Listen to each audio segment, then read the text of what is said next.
Me too. Welcome. I'm so sorry. We've had some interesting connection issues.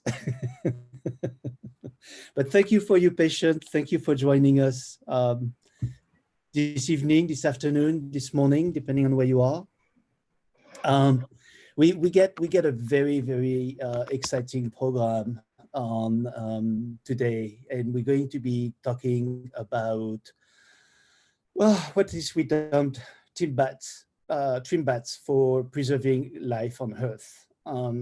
It's a very important conversation for many reasons, and you know what we'll be focusing on is the role of indigenous people in preserving biodiversity on Earth, and it's an important one to consider, and I'm going to tell you why in a few seconds.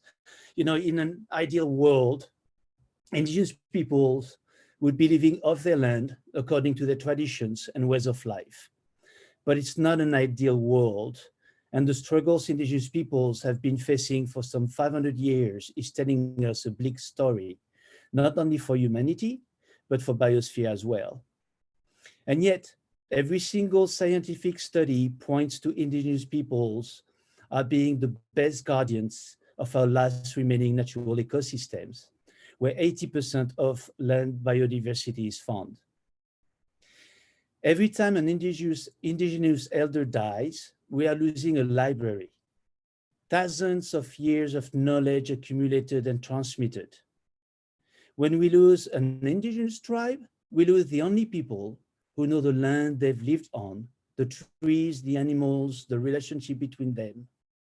So I'm super happy, proud, excited to be joining by Kenyan and Wiki, and hopefully a couple of other speakers coming in out, hopefully. But the idea here is really to explore that relationship, explore what's at stake, and what kind of solutions we could be exploring, not just by ourselves. I think the previous panel with Michelle and Miyoko was very telling in our needs to collaborate, to communicate, and be open to new worldviews. So from that, I pass it on to Wiki. Would you like to be next? Introduce yourself, and why is such an important, from your own perspective, why it's such an important topic to be talking about.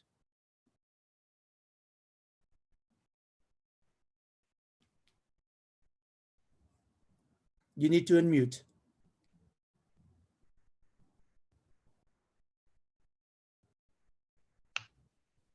Oh, there we go. Kia ora no tātou, mōna no mihi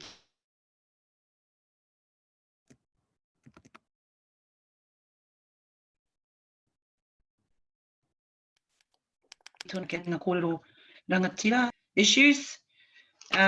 So my name is Wiki Walker. I come from, I'm tangata whenua from Aotearoa, so I'm a person of the land from a place that most of you would know as New Zealand.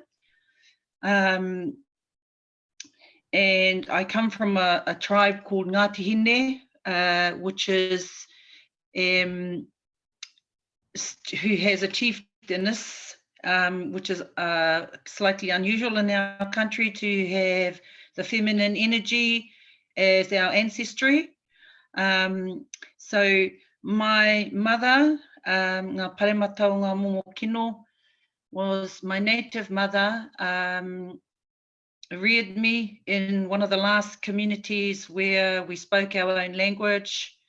And so I was brought up in the forest, in the wetlands, and with relationships to my whānau or family from the sea. So we call this relationship the land-sea relationship. My father comes from, so my memories and my upbringing have been steeped in my own language and in my own culture, which is kind of like biodiversity itself, weak and fragile. And so my father was European. He was from the British Isles, and he died when I was a child. So I have no memories of him. My only reminder of my father is the color of my skin and the color of my eyes and the color of my hair. Aside from that, I have no memories of my father. I sent a photo that as a part of my story, and I had 2 of my grandchildren with me. And I sent that photo as my visual response to the question that is being asked in this conference, in these sessions. So my grandchildren are my repository of our intergenerational transmission. And that's the beginning of and the end of my solution to biodiversity loss and climate change. If we don't have our language and customs and we are not intergenerationally transmitting them, regardless of what the environment may be around us, we continue as tangata whenua or people of the land to lose our culture and our knowledge. So intergenerational transmission, regardless of what surrounds us, we adapt, but we have remained who we are as tangata whenua, people of the land. And as I've said before, if we don't have that, then as biodiversity and climate change impact on us, we need they are our reciprocities, and they are they are me in the future.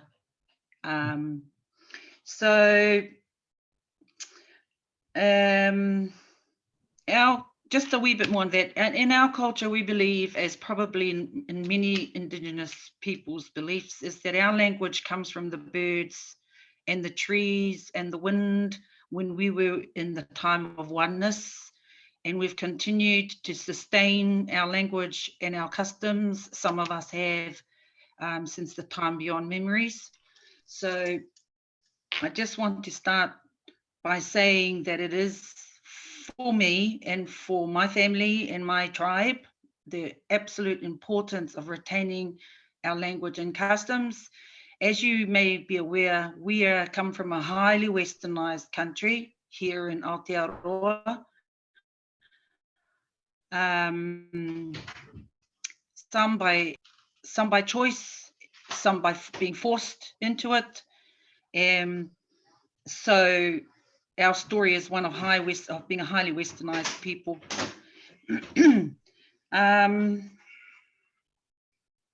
When we talk about the protection of biodiversity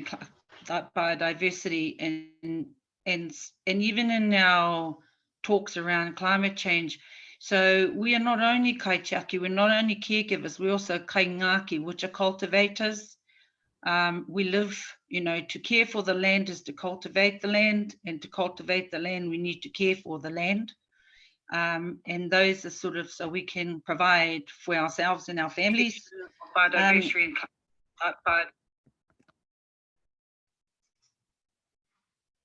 Yeah, so that's kind of my background. So I don't know how much more you want to hear from me. So I've grown up in the forest, in the native forest. I've seen the change. I've witnessed it. I'm a grandmother.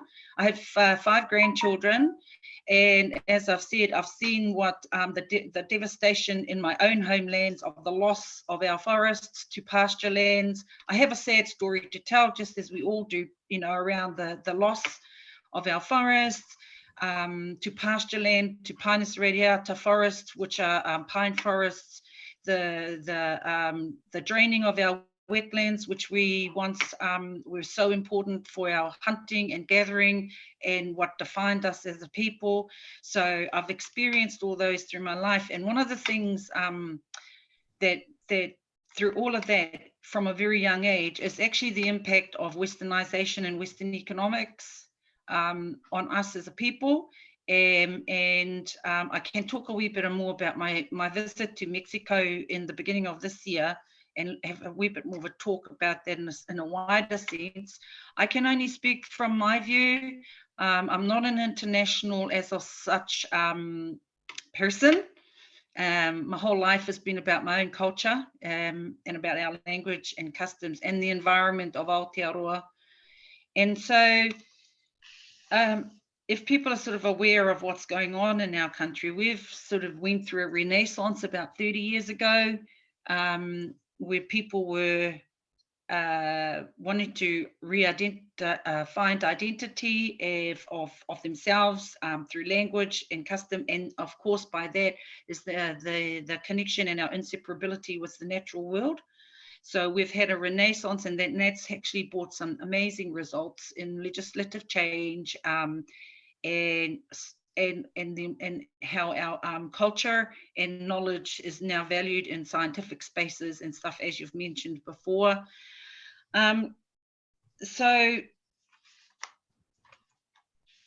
that's kind of a wee bit of my background, you know, and my involvement has taken me into places where I've to find the tools to try and continuously battle against these issues. And so as an Indigenous person in this country, I was the first one and only 35 years ago to write a submission about climate change and what it was going to do, the impact it would have, and have been fortunate enough to have participated in bringing in sort of like from a technical perspective, catalytic converters and whatnot. And so there's been, you're sort of always finding ways to deal with these things from as many angles as you can, because your heart is driven by your ancestors and about the care for our natural world and seeing what happens and witnessing these changes and these horrible, devastating changes that are happening to our land and to other people's lands.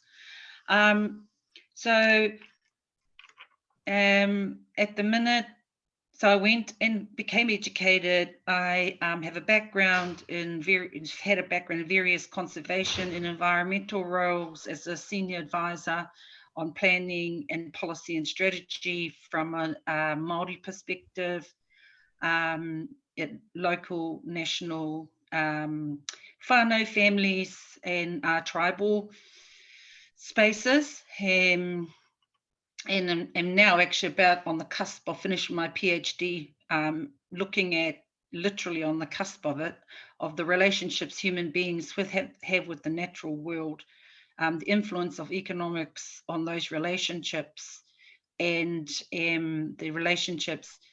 And I look at that through my own views and my own eyes as a tangata whenua, or person of the land.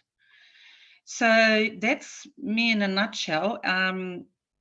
And I'll probably leave it at that for now. So I mean, it's okay, and I know there may be other people that like to introduce themselves. I've got so much to sort of talk about in terms of, you know, that second part of the question about defining the problem and what my views are and what's at stake. And so I'll just finish my introduction there, and we'll come back to those perhaps a wee bit after everyone said hello. Yeah, thank you so much, Wiki. I pass the baton to Kenyon.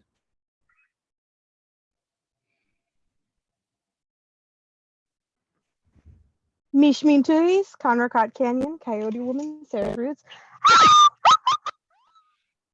I come from Indian Canyon Nation. Indian Canyon is the only federally recognized Indian country in central coastal California, along 300 coastal miles. That being said, in California, there are in excess of 250 language dialects. And in the Bay Area, there are 8. San Francisco Bay Area is known as Ohlone territory, and that even in itself is a misnomer. I identify as a proud Ohlone person. I am the founder of Indian Canyon Two-Spirit Society. I am the CEO and co-founder of Canyon Consulting, a consultation firm dedicated to bridging the gap between Indigenous and contemporary value systems. Having been born and raised on the land of my ancestors, I recognize that privilege. The privilege being that I was raised where my grandmothers, grandmothers, grandmothers, grandmothers have always been from. I recognize that privilege having been raised in a both traditional and intertribal environment where ceremony, culture, and dancing haven't stopped and are part of everyday life, where culture sharing opportunities are shared, and where Indigenous protocol is a practical approach and a methodology for our community to come together. Indigenous protocol is a respectful way for community members to interact. If you are not on the land of your ancestors, then you are a settler or a visitor or a traveler. And there's a lot of conversations between settlers, immigrants, colonizers. But if you're not on the homeland of your ancestors, then you're a visitor. And how are we good visitors? We have a practical protocol today. When we want to visit our neighbor and ask for a cup of sugar, we don't walk right into their kitchen and take it. We're not entitled to it. However, in the past, that is how people have operated. Because today we knock on doors as a simple gesture of seeking permission or gathering consent. And in the past, my ancestors, my community followed that practical protocol of seeking permission to be on the land or to travel through or to harvest and to be good visitors. And so honoring truth in history is a form of respecting the land, is a form of respecting the history of these spaces and places that we occupy, and is a practical approach because there has not been a reasonable amount of due diligence, especially in America, when it comes to honoring truth in history. When we don't honor truth in history, it replicates itself. And there are many times that oppressive tactics have been replicated over and over. Resource extraction from the environment, as well as Black and brown bodies. Entitlement and capitalism and colonial construct of affluence and complacency. Divorced approaches. People are Western settler colonizers, or the Western settler colonial mindset, is divorced of accountability, of how it needs to be responsible, accountable, and reciprocal to its impact of living systems. And so I honestly believe that we need more culture sharing opportunities. We need ways of honoring truth in history and considerations on how we could be good ancestors in training, because it's how we are in community together. And if we don't know about the past, if we don't know about the history, then we're coming to the table uninformed. And it ties into everything. And I recognize how lucky and privileged I am as a California native, and I'm taking steps to decolonize, and I am taking steps to re-indigenize my approach to the world and how I operate or how I walk in this world. I attempt to be a positive voice in reminding people that when we honor truth in history, we are taking steps to considering how our actions and words impact not only ourselves, but the next 7 generations in the future. And it's beautiful because when you're learning about history, I'm not just like, I hated history in English in class in school. I'm neurodivergent. I'm dyslexic. I have ADHD. I doodle. I'm a little crazy. And so I have a lot of struggles in that kind of classroom environment. But like being one to honor truth in history is beautiful. I love culture sharing opportunities. So when it comes to recognizing the rights of Indigenous peoples, when it comes to recognizing the rights of nature, everyone in every circle should take these considerations in being accountable, being appreciative, and recognizing how we are all meant to be stewards of the land. The animals and plants came first. They are the first people of the world. How are we in community with them? Are we walking around entitled and extracting resources from them? Are we singing to the plants? Are we thanking them when we pick them and harvest them? Are we considering how ethical and sustainable we are when we harvest? Are we wasting so many resources because we feel entitled to have the taste of something very, very far away? Are we considering how things get to us, how they've come to us, and how we benefit from them? What are we giving back? So I have a million ideas around all these constructs and topics. I just want to say that we can learn a lot from Indigenous peoples. We can learn a lot from history, and we should take those times to be accountable reciprocal, think about sustainable methodologies of how we are practical in this world. So I'm glad to be here. So thank you. Thank you for joining us. Thank you so much. Daniel, would you like to introduce yourself and maybe put some context into what we'll be focusing on for the next 30 minutes? Sure. Hi, everyone. Can you hear me? Yep. Perfect. Okay, great. Hi, my name is Daniel, and I'm the U.S. Director at Survival International, which is the global movement for tribal peoples. And at Survival International, we've been working over the last 50 years in partnership with indigenous and tribal peoples all around the world to help them protect their lives, to defend their lands, and to really just fundamentally determine their own futures. And it's just a real pleasure and honor to be here today with such amazing people on this panel. I'm really glad to be here. For a little bit of context on the question of the biodiversity crisis and how we move forward, I know as Marc has said, and I agree with the low-hanging fruit here is the recognition and protection of indigenous rights to territory and of bringing indigenous peoples from the periphery, or really they've been on the edge in many cases, into the center of conservation, environmentalism, and really efforts to address kind of the triple crises of social, economic, and environment that we're all facing. And there are some really, I think, stark reasons why this is really fundamental. Just first, 80% of the Earth's remaining biodiversity is located in indigenous peoples' lands. And we've seen that it's really the indigenous peoples on these lands that are often the best conservationists. And when we protect indigenous peoples' lands rights, we see, for example, in the Amazon, it's very stark. You see much lower rates of deforestation. You see much smaller incidents of large-scale destructive fires every season, as we had last year, and maybe beginning this year as well. Also, indigenous knowledge systems, as people have already talked about, are really fundamental to these questions. They developed in areas over hundreds of years, in many cases, or thousands, and are by large tied very much to the sustainable use of natural resources and the environment. And just as one example, one reason there's so much biodiversity in these territories to conserve in the first place, right, is that they're being managed and have been managed over all these millennia by local peoples. So they really hold many important lessons about ecosystem management for the rest of the planet.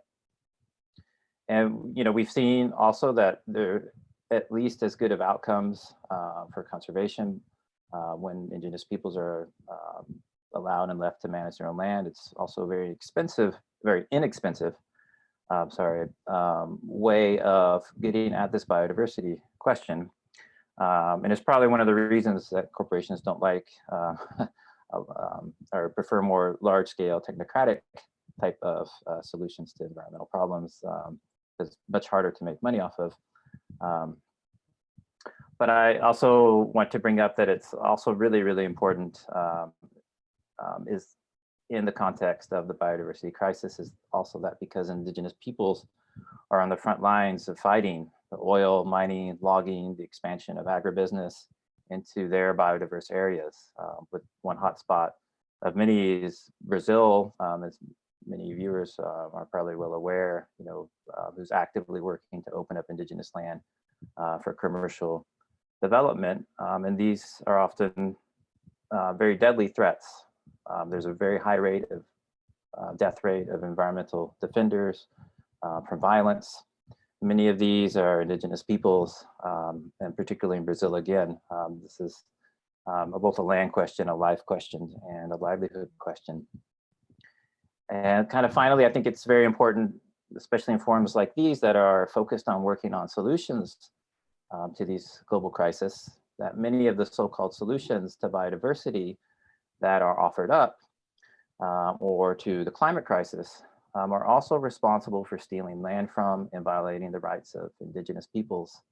In particular, conservation projects, large scale, with very deep pockets, are often kicking indigenous peoples off their ancestral lands in the name of protecting nature. And ultimately, this rests on racist and colonial thinking that sees local peoples as threats to nature. They see them as unable to care for the environment properly. So we, quote unquote, need to go in as experts and do that. I think this is what relates to what Canyon was calling the settler colonial mindset, right? Approach to a problem that sees these kind of different knowledge systems not as an asset, but as a problem. And it's completely backwards. You know, I think most of us agree humans are inseparable from nature, and relatedly that human diversity is critical for these biological questions, ecological biodiversity questions. So that these major conservation projects and other bioengineering projects that are a major threat to indigenous peoples, I think that's something that needs to be seriously grappled with by environmentalists and conservationists in particular, especially as calls to increase the percentage of the planet that's under protected areas increases, and more money will probably be going towards that. So that's a brief context to, I think what is really important, one aspect, one dimension of really thinking about these questions. We should be respecting land rights. We should be encouraging indigenous peoples and other local communities to remain on their lands if they so wish, to carry on managing their lands in their own ways, and just full stop, above all, you know, stop the theft of territories for conservation. So I'll leave it at that and pass it on to others, but I'm really looking forward to more conversation with everyone here. Yeah, thank you so much, Daniel. I just want to share something quickly, which is the, I don't know if you, can you, hopefully it's not showing on, or maybe it is. Anyways, maybe there's a lapse between the live and what's being streamed, but this is just a summary of indigenous people in the world and in the context of biodiversity and living systems, because that's really what matters the most, and the transformation that where we're going from, which is a place where well, you know, individualism is what we do. We just take care of ourselves first, and then we look at what we might do elsewhere. And this is very contrary to indigenous thinking, where you cannot live with a scorched land. You cannot live, you know, if you don't know the land. You cannot live if you're not in relationship with others to preserve that land. That land sustains everything and everyone. So, and thinking about it, you know, that's where we are. We are at this transition right now in between these two worlds. And I think that we have to be not only paying attention to what indigenous people do, but also how they are portrayed. You know, there is this dichotomy sometimes that you hear, which is very present, for instance, in Africa, where we can talk about poachers. And usually when we, you know, accuse somebody, and there was this story with the white giraffe being killed or dying a few months ago, and immediately the first people that were accused are poachers. But who are poachers, really? Think about it, and think about that thing where you find skeleton of a giraffe that had died 3 to 6 months ago in the wild, which probably nothing much remain to really get to the bottom of how this giraffe died. So you have a lot of push, the narrative that tends to look at indigenous people as either backwards or unknowledgeable. And I'm so glad that you have two prime examples of amazing indigenous women right there on our panel. And the next side is exactly that. You know, what happened when indigenous people are pushed off the land. So very often it's, government funded, like we can talk about guerrilla, and that's another really interesting ways of calling indigenous people, like rebels, guerrilla, which are most of the time just people defending their land.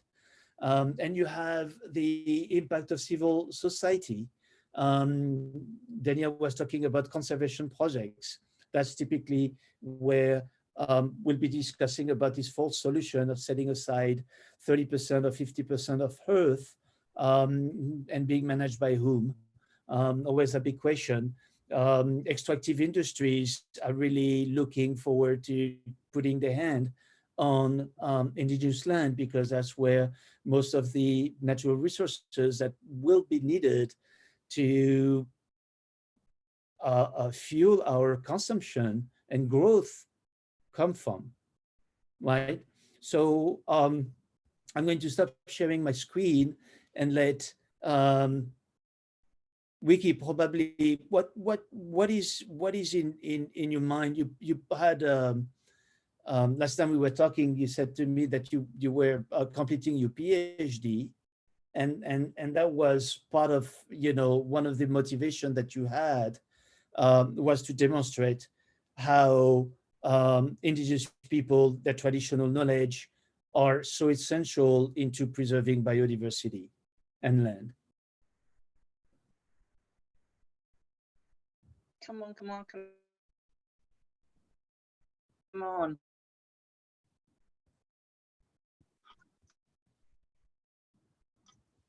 Do you have?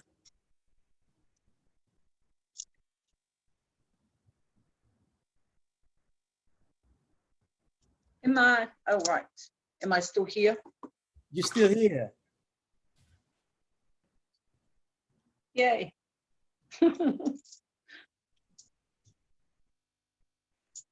Oh, I'm sorry about that. My connection, you seem to, I keep losing you. Oh, here we go.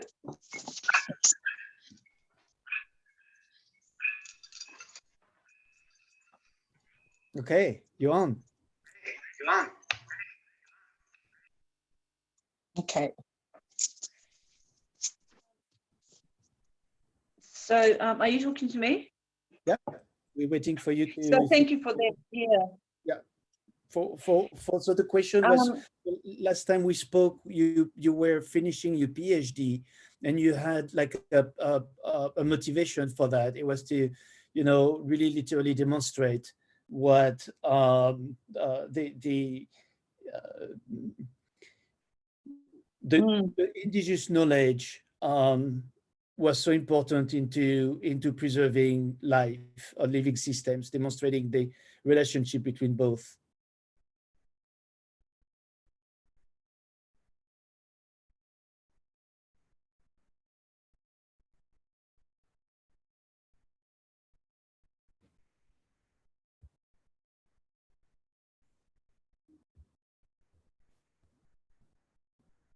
Well, maybe I think Wiki has some internet issues.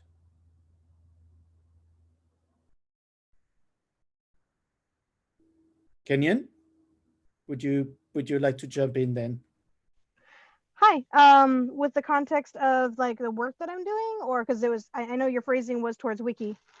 Well, Your yes, I mean, phrasing was, for you and for Wiki as well, the place of indigenous knowledge, people, and that what kind of, if we define what the main issue is, there are many more that come out of this colonial mindset, is the treatment of indigenous people.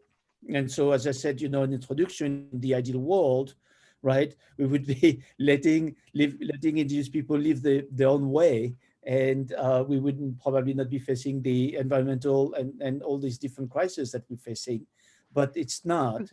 For the last 500 years, we know what has been happening. So if we come from a place of collaboration, of understanding each other, what's the path forward? How can we just get together on that? well, we need to deconstruct and reconstruct. So We need to start strategizing what does it mean to consider the rights of nature and the rights of Indigenous peoples. So that means bioregional education, truth and history, led by Indigenous peoples and BIPOC communities, because the disenfranchised communities that have not been a part of, well, a lot of the opportunities that many groups have solidified their structure of power, i.e. these oppressive tactics and the decision makers, we need to dismantle a lot of these oppressive systems. So, okay, from as simple as, well, like, I use an example. When we think about our water, we need to consider not only how we get water, but how everybody in our community is interacting with water. And so, from as simple as, let's say we have a new development around a road, and it needs to be a new riparian, a new greenscape. Instead of going shopping for the best price landscapers, we should already have a California native plant nursery, as well as a medicinal and uh, edible nursery of both foods and medicines and California native plants, given that I'm making this reference for California myself. Bioregional plants of that territory. And then the city has to empower the local community who's taking care of and tending that said nursery. So instead of having some landscape company who's like, oh, we're the best and you can shop with us and we do it really, really quick, we have educational systems like students, schools, and even retirement agencies where elders who aren't retiring, just, sitting and letting their life go on, adventuring elders, investing their time in said nursery, where they're planting and tending these green lives, these green beings, these green relatives, our kinship to nature. So they're tending and taking care of this little nursery. The city has to utilize the resources of the territory, i.e. that bioregional greenscape, and these plants and medicines and foods are then installed or invested into that new riparian community. And those elders and community members who are invested in that nursery get to tend and take care of it wherever these plants go. So you then have an empowered community who's invested in the living systems that they are taking care of and impacting, and then that area is benefiting from said medicines, plants, and opportunities. That's just like a dreamscape, a tiny little occurrence where it's like, okay, that means all of our systems need to connect. I look at schools as amazing powerhouses of innovation, and I cry every time I see kids. You have to complete this final project where you're going to use and waste resources. You're going to go shop for the newest plastic item. You're going to construct something because it meets the criterion of the assignment, so you could learn and present it in front of a classroom, which is good tools, good resources. But then at the end of it, they're like, "Yay, I got my A, B, or C." And then they throw it in the trash, or they keep it for a little while, hoarding materials. And what does it serve? What use is it? Look at this innovative power that these youngsters have, all the way from grade school all the way to university and college. Imagine some of those assignments if they were paralleled with a needs assessment with the community. The elder facility needs interaction, or public service of opportunities to interact with young ones. The young ones have to document a story of an elder. Like, boom, you have archiving history. You then teach them digital technology. You have a youngster and elder working with technology and mentorship programs in opportunity of storytelling and celebrating the oral narrative. I'm sitting here like, there's so many ideas of Indigenous peoples that, if applied in the modern construct, we can strategize sustainable futures. I'm just rambling off little ideas because when I try and zoom out to the big, there are many times community members will engage in a complacent attitude of, well, that's not the way it works. It's not possible because it was tried that way, or no, you can't do that because of this. And it's usually naysay, naysay, naysay, naysay.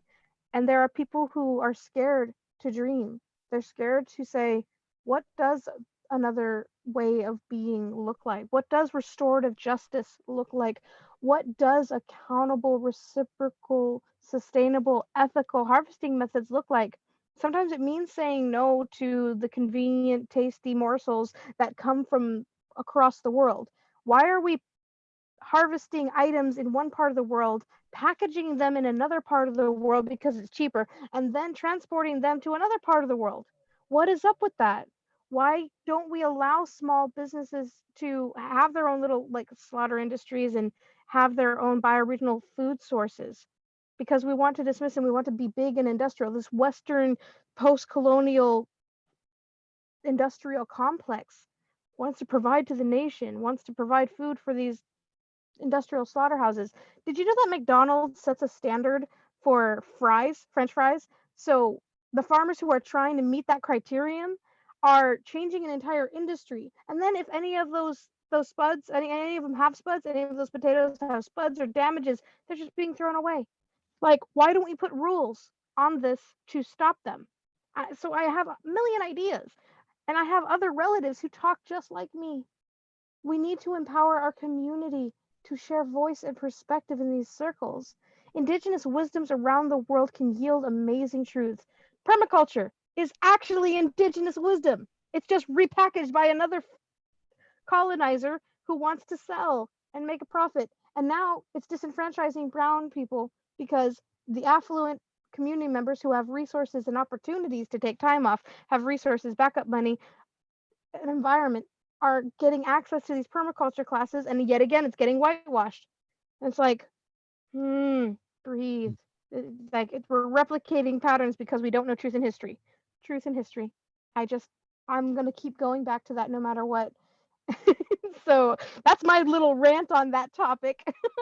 No, yeah, and it's really important because we again, we tend to live in these bubbles and closed environment where we're not really seeing what is happening. And most often it's only because we don't want to. It's too uncomfortable, and there is, unfortunately, we lost Wiki to technical difficulties, but there is this other that Daniel was touching on earlier, which is really the big push of the moment. And the big push of the moment is to think that we need to set aside 30 to 50% of Earth and preserve it from human activities, which just like this sounds great, because we think of us, the dominant society and the damage we're doing, but we don't think about the people who have been actually living on this land for thousands of years, right? So Daniel, can you talk a little bit about this? Because that's something that Survival International has been such a powerful transmission of indigenous voices in both in Africa, Asia, and America. And I'm completely a big fan of Survival International. I love what you do, especially how you do it. So there is, I guess there is two questions in that. Is talking about these new concepts, or they're not new actually. They kind of they've been around for quite some time, but they're really being pushed at that very moment. And the second is also that very special relationship that Survival International has been able to establish with Indigenous people. Sure. Well, thanks for your kind words, Marc, about our work. I do appreciate it. Sure. We've at Survival have been working on this issue for since decades now. So against sort of the abuses of conservation and protected areas against indigenous and tribal peoples in the name of nature. So this problem is really, nothing new, and it goes all the way back to the roots of how people in the West conceptualize and think about nature and wilderness, and all the major figures from Europe and the United States, the old white men who, are the fathers, quote unquote, of environmentalism and of conservation. Which has really seen nature as something separate from humans, and that to protect it, we need to exclude all humans from that. And there's a very long history here. You'd think that we'd gotten better at it, but unfortunately, I don't think that we have. When I say we, I mean sort of the big conservation organizations like the WWF and others who've gotten, what they've gotten good at is paying very nice lip service to the idea of working with Indigenous peoples, to the idea of participation, to the idea of inclusion. But from what we've seen, these have been really written down on paper and then pretty much not employed at all. They continue to be focused on protecting land from the people that are using that. There's plenty of examples of this. And I'll just also talk or bring up very quickly another sad story that relates to this, and something that you mentioned, Mark, about who are the poachers, right? When we hear about poaching and how we need to arm and support and train rangers to protect these protected areas. Just a few days ago, a young man was killed in Chitwan National Park in Nepal. And our sources tell us he was gathering snails, right, for his family to eat, and was killed by rangers. And then if that was reported in the media, if it was reported at all, that would be probably classified as a poacher. And so that narrative of poacher and protection and militarization of these areas and of keeping the bad people out, right? The local Indigenous people has really very, very serious consequences, not just for individuals getting shot, but for entire cultures.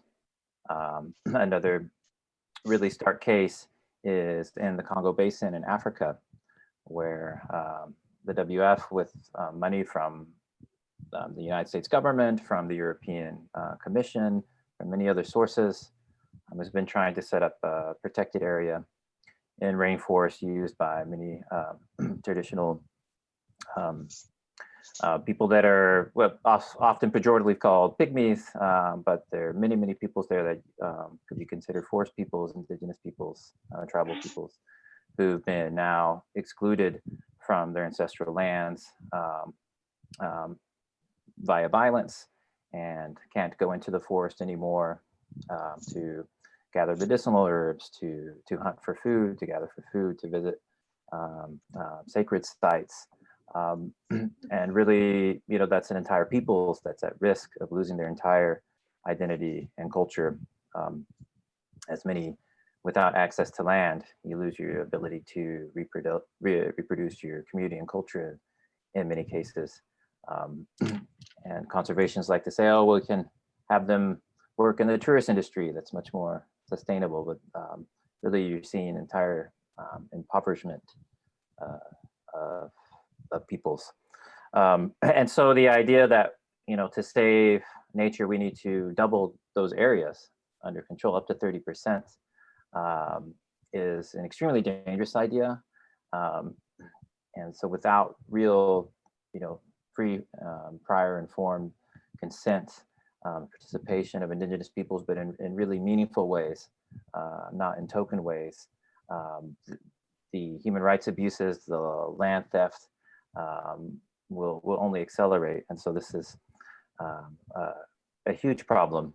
And Marc also kind of alluded to just sort of how difficult this idea can be to kind of communicate to people when we in the global north, we hear of protected areas, we hear of conservation, and it's something that's sounds great, sounds popular, and sounds something that we should all be behind.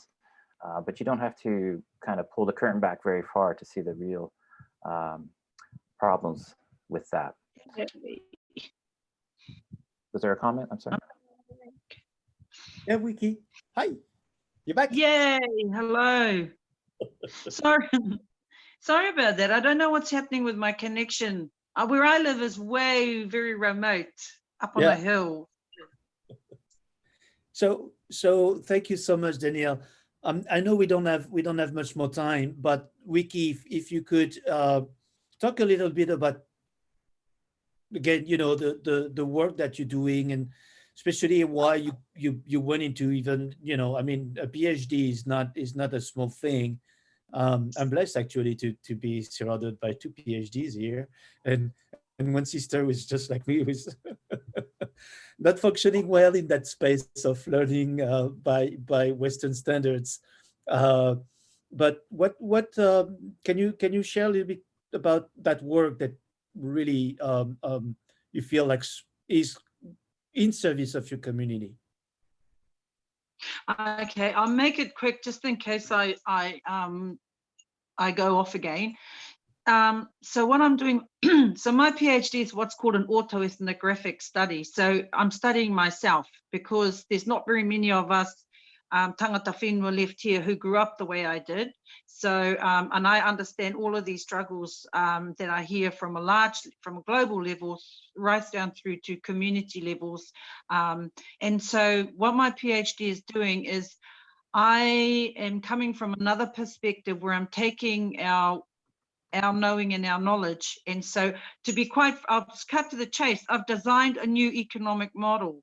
And it's one, because everything we talk about, it's all about what economics, it's all from an economic, that's the elephant, well, it's not the elephant in the room, that is at the heart of the majority of all of these, what happens to us as tangata whenua, or Indigenous peoples. So what I've done is I've taken a view of our own Indigenous view. I don't care about the Western view anymore.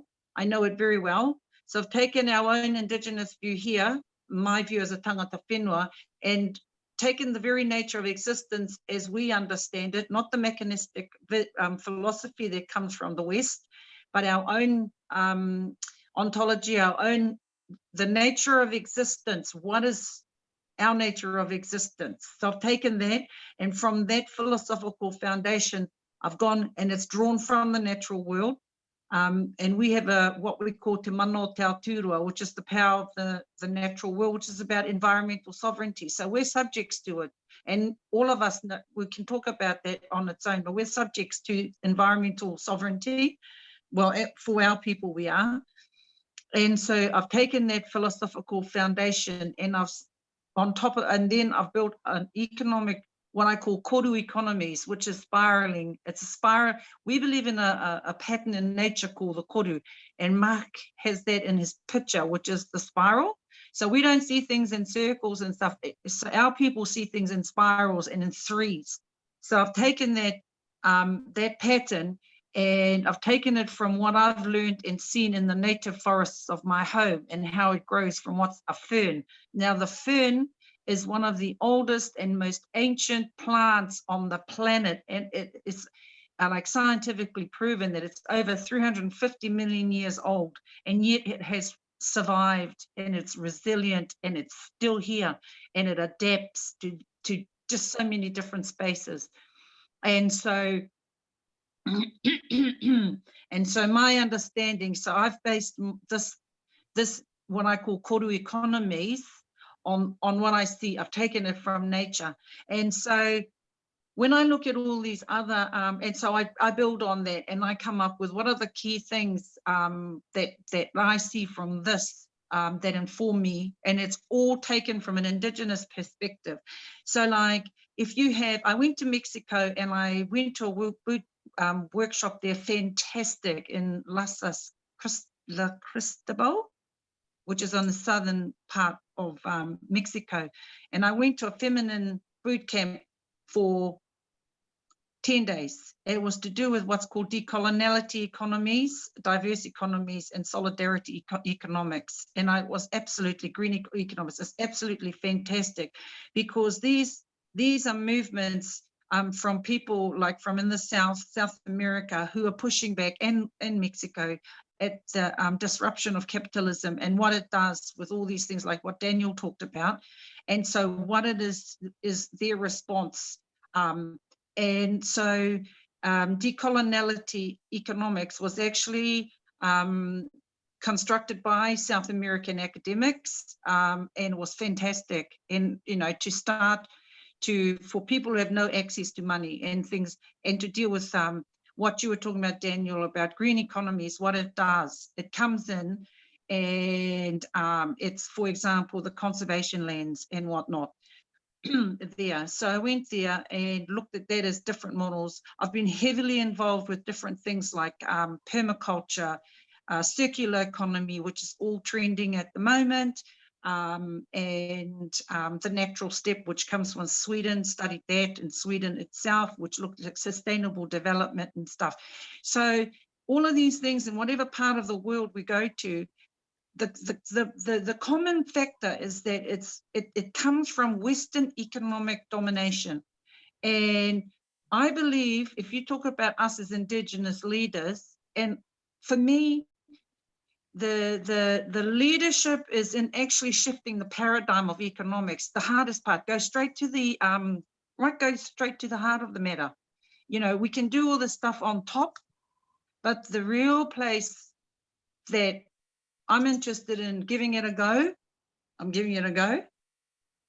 is to go straight to the heart, and that's to challenge economic and to shift that paradigm. And so that's what my PhD is doing. It's no easy task. It's really challenging.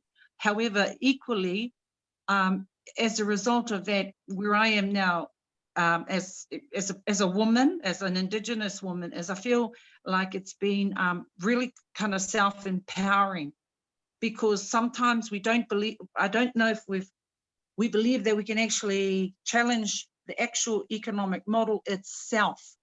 And when we really unpack what that model is and what it's done to us, you know, it comes from a mechanistic philosophy of that everything can be, even you and I, humans, nature can be pulled apart, reduced to something, to bits, and then we can rebuild it. And so if you think of that, that's one part of the history and the story. When you talk about histories, we call that whakapapa. So when you look at the history of that stuff, and I'll just note with interest that one of the three dominant in recent times from the 17th century forward, who have been responsible for this, were all men, but they had no children. So that's why I put my grandchildren in my photo when I submitted my my piece about who I am. So the founders of this thing that dominates us were men with no children. And so for me, I actually was, I'm also inspired by another American Indian woman who wrote, her name is Audrey Launders, and she does a blog on Indigenous womanhood. And she talks about like no longer being in a place where, you know, we spend our energy on kind of like battling the colonizer. Colonization is colonization. It ain't going nowhere, and it is what it is. So the resistance and strength of Indigenousness is in our own Indigenous systems. And as an Indigenous woman, for me, at the center of it is the feminine energy. So with what we have, when we talk about climate change and biodiversity, is, well, for me, it's, you know, I'm really doing this quickly because I'm probably going to cut out again. Is the feminine energy is one. It is central to anything that we that because of what it is, and what it is who we are. And men have feminine energy too. It's not only the women. We are the caretakers of feminine energy because we big babies, and our role in that energy. Men also have feminine energy. They've just allowed themselves somehow to be dominated by that other part of them that seems to think that it has power control. And this is what economics has done. It's actually, and that's for our men, you know, that's what a lot of our men kind of chose to go their way, because it actually disrupted the energies that we have as women and men, and that feminine energy that flows within all of us. And that's something we don't talk about. We seem to separate by gender and say, I'm over here, you're over there. Feminine energy is in all of us because that's what comes from nature. So we believe that here we see that mana, so this power, you know, it comes from the natural world. We are here by virtue of we exist because the natural world gives us the gift of life. It gives us a gift, and we don't treat it like a gift anymore. And I think that's the common bond that I would have, even with me in my little corner here in the world, with all other Indigenous people. We believe that it's a gift. It's not a privilege. It's a gift to us. The natural world has given it to us. We also believe in, a thing we believe in is that mana, or this energy, will not extinguish. It will not die. We'll die before it dies. We believe that we will go to it will go away, it will return to the sacred place. It will return. It will wait until you know, until we want to once again have a oneness with it. Our role here is to our whānau, because we also believe that the natural world, you know, on the hierarchy, if you want to talk about the animal kingdom, we're actually lower down the chain. An insect is actually higher up the chain than what I am. A fish is actually higher up the chain than what I am. So I have a responsibility to my whānau. You know, I have a responsibility to my whānau.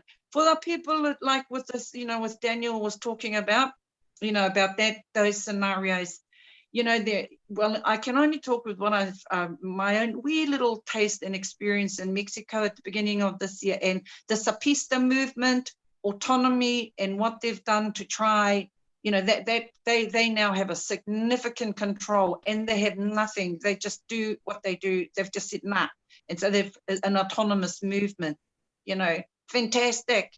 You know, and in that autonomy, those Indigenous peoples in those lands are getting some form of solidarity, you know, in those forests, and like against that, what is it, that REDD, that red or whatever, you know, that with the carbon credits and whatnot.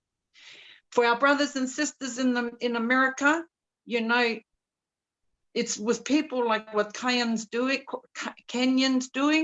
you know, it's all of these things collectively bringing them together to make a sort of solid solidarity. And we challenge economics. We don't have to move about on the top. We as Indigenous people, we can go straight to the heart of the matter, because I would suggest, make an assumption that all of us have something in common with the power of the natural world, that what it is, what that is, and that it's a gift, and it's not our privilege and our right to constantly, because my grandchildren, I'll come back to my grandchildren, you know, unfortunately, this is what my grandchildren are inheriting. I have to fight every day as an Indigenous woman to educate my grandchildren, to give them a space to actually connect with the natural world, where once that was so natural, it just happened, and now it's not happening. There's another thing that was interesting. I sent an article about a philosophy called rewilding. Yeah, and rewilding, if I'm so sorry, but so I'll just, yeah, okay, Mark, so I'll finish off here, because I could hear you. I could hear you, like, you know, yeah, for no, hours. I'm just conscious that I'm just trying to get it all out there before I close down again.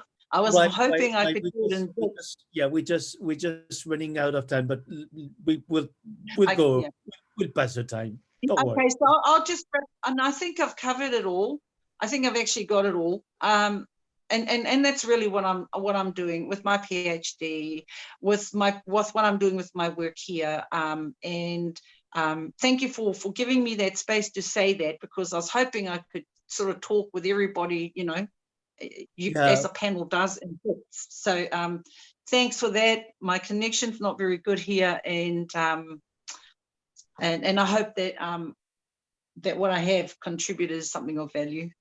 No, oh yeah, absolutely. And I think I'm, you know, from what I was listening to the three of you, because I'm always thinking like, you know, how do we move into a collaboration space? And what you've offered, the three of you, is just that, is, you know, like rethinking systems, education, reminding the world that, you know, it's,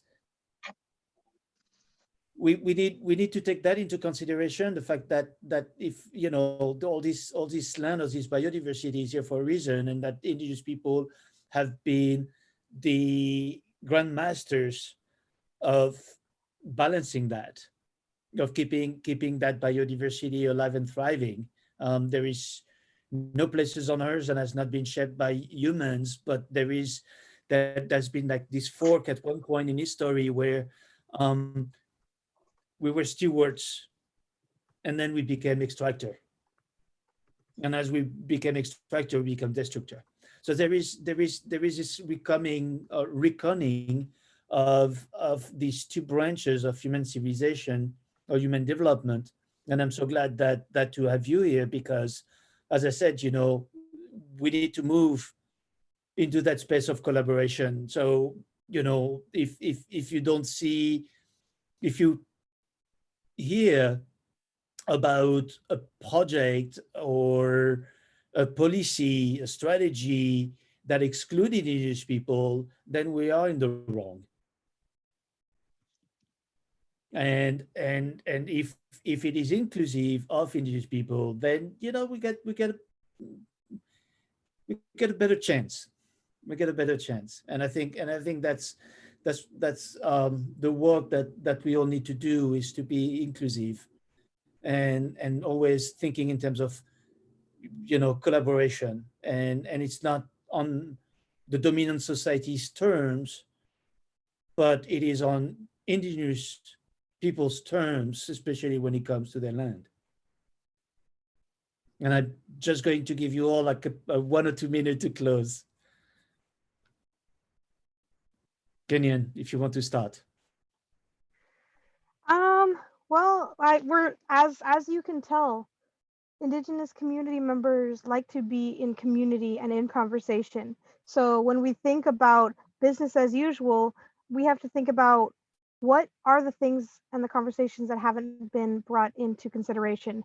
When we have these meetings, when we have these gatherings, if you ever look up the Thanksgiving address by the Haudenosaunee community, imagine if every gathering at the United Nations and every gathering at a government institution, when they're going to make a decision that impacts the people, that they have to recite a Thanksgiving address, and it gives thanks to all living beings and living systems. And it actually kind of grounds you, because like when you're in the hustle and bustle of the world, and then you get a chance to recite something that expresses gratitude of appreciation and how the interconnectivity of everything is present, you ground yourself, and then you start to recognize, wow, I am in a position of a decision, and it's going to impact more than my life. I should probably make that understanding. I take the time to consider, what does it mean to understand that? Imagine the shift that could occur from one simple gesture of expressing a line of gratitude. But imagine all of the next generations, if we had a chance to implement opportunities of culture sharing in schools and other spaces. Imagine where that shift that can transpire. And so imagine Indigenous futurisms. Let's rematriate the land. Let's be good stewards of the land.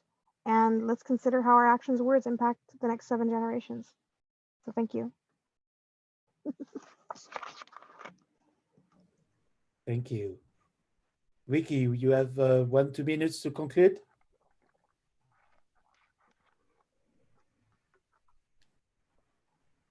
You're muted. Yeah.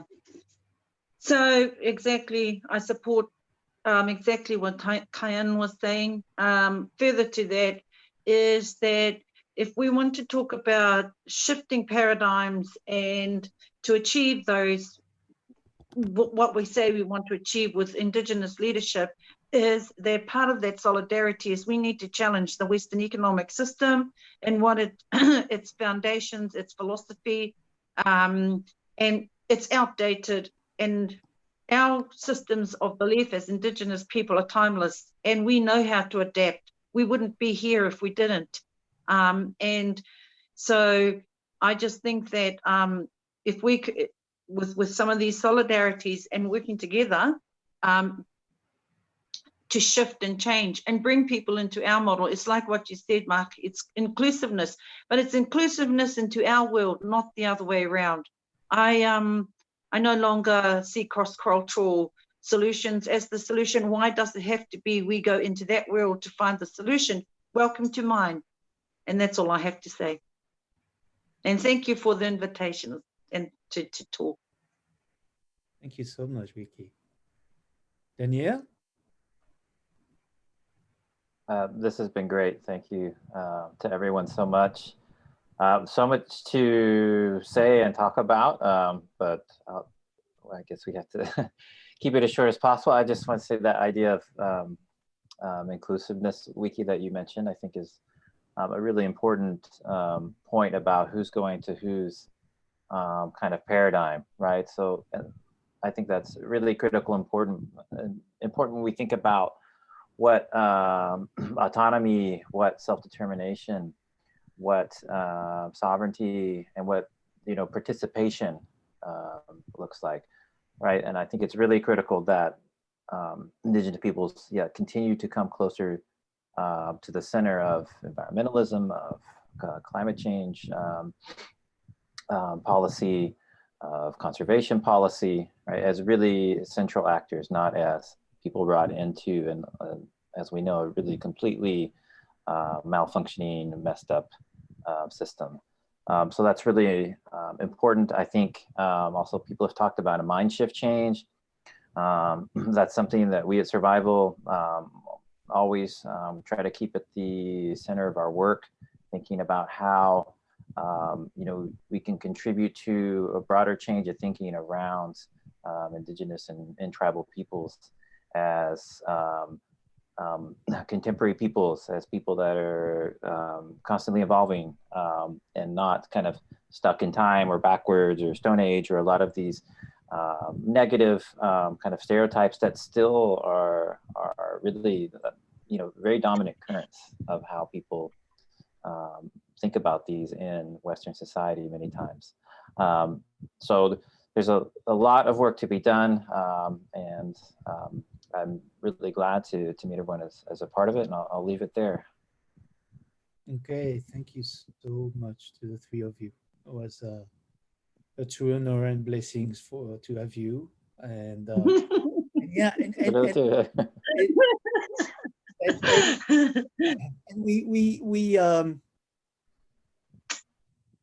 we need to have a much bigger conversation. Every time I'm having these conversations, and I just feel like, gosh, we just peel one layer. We just open like a little box, and then there's all these things that's coming out, and we just gave a snapshot of what could be an amazing week, just talking about nature and India's contribution to preserving that fabric. So thank you so much, really. Thank you for joining us, and yeah, we'll do that again. Thank you. Yummy. Great. Goodbye, everyone.